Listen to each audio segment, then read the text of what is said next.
So let me just give you a taste for what I'm trying to see here. We're going to go to Revelation chapter 12. Revelation chapter 12.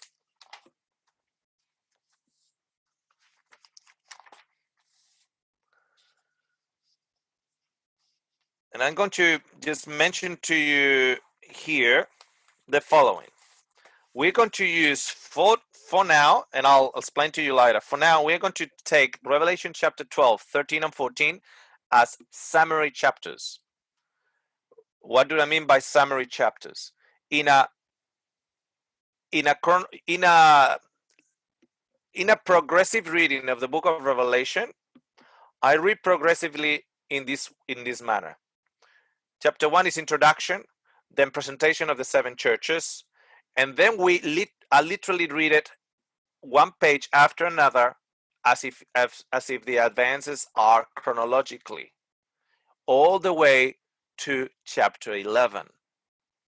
When you notice chapter 11 is basically concluding just on the events before the Lord comes back, rolls back the heavens, and it's about to come back. That's exactly the same point where Revelation 14 finishes, about the harvest, just before the harvest. It finishes at the same time. Okay, so Revelation chapter 1 onwards starts from the first century. Revelation 12 starts from the first century. So you have Revelation 1 to 11, a chronological advancement, as if you're just reading a book, chapter after chapter, just chapter after chapter. You get all the way from the first century, where the promise of his coming back was issued, until just about his coming back. And then you have a summary. The summary is Revelation 12, 13, and 14. It's a compressed summary of the events, because Revelation 12 talks about a woman about to give birth, first century, and it finishes in Revelation 14 about the Lord coming back for the harvest. Okay, are you following that? Then we're holding on there on the edge of our seats, because the Lord is about to come. Then you got Revelation 15 and 16 as the plagues started to fall. Then there is a side note on the woman, on Babylon, just a side note. Let me tell you about the woman. So the angel retrieves back, starts talking about that woman and the end of the woman, and then carries on Revelation 19 all the way to the end. So we have one summary, which is Revelation 12 and 14, and one side note, like a magnifying glass, on the events on the woman. But everything else, we could actually read it this way. We could read it from Revelation 1 to 11, 15 to 16, 19, 20, 21, and 22, like if it was a book. And I'll show you that. Now, let's go to show you something here. So we're going into a summary book. So we are going to summarize about from the first century to the events of just before the coming of the Lord. In Revelation 12, maybe if I can get somebody to read it, one of you can unmute yourselves. Let's say Denise and Ossie, you can actually unmute yourselves, and I want you to read something for me. You there? Yeah.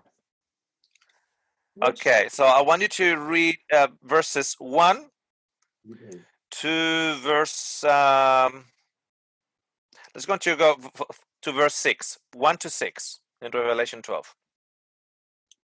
And there appeared a great wonder in heaven, a woman clothed with the sun and the moon under her feet, and upon her head a crown of 12 stars. And she, being with child, cried, travailing in birth, and pained to be delivered. And there appeared another wonder in heaven, And behold, a great red dragon having 7 heads and 10 horns, and 7 crowns upon his heads. And his tail drew the third part of the stars of heaven, and did cast them to the earth. And the dragon stood before the woman which was ready to be delivered, for to devour her child as soon as it was born. And she brought forth a man child who was to rule all nations with a rod of iron. And her child was caught up unto God and to his throne. And the woman fled into the wilderness, where she hath a place prepared of God, that they should feed her there 1,260 days. Okay, so we've got a number of elements. We have a woman with the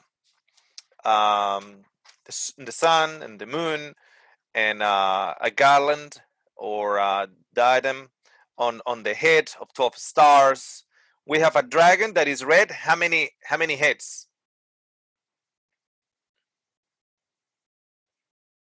7. How many heads on 7? How many horns? 10. Really? 10 horns. 7 heads and 10 Okay. horns. His tail, another sign appeared, verse 3. In heaven, behold, a great fiery red dragon having 7 heads and 10 horns. Now, how many crowns? 7. 7. 7 crowns. And where are the crowns? On his head. On the Upon head. his head. Now, question. Who holds the rulership at this point in history? The crowns mark who holds the rulership. So who holds the rulership? The horns or the head? The heads. Heads. The head. Now, I want you to notice something. I want you to notice that, okay? Because at this time in history, the dragon with 7 heads is red. Okay? The color is uniform color and is red. And the crowns are on the head, the 7 crowns, and they are on the head. Now, when the woman delivers the child, that child is who?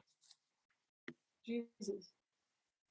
Jesus. Okay, so if the child is Jesus, who is the woman? The church. Lori, Okay, you're muted. the woman is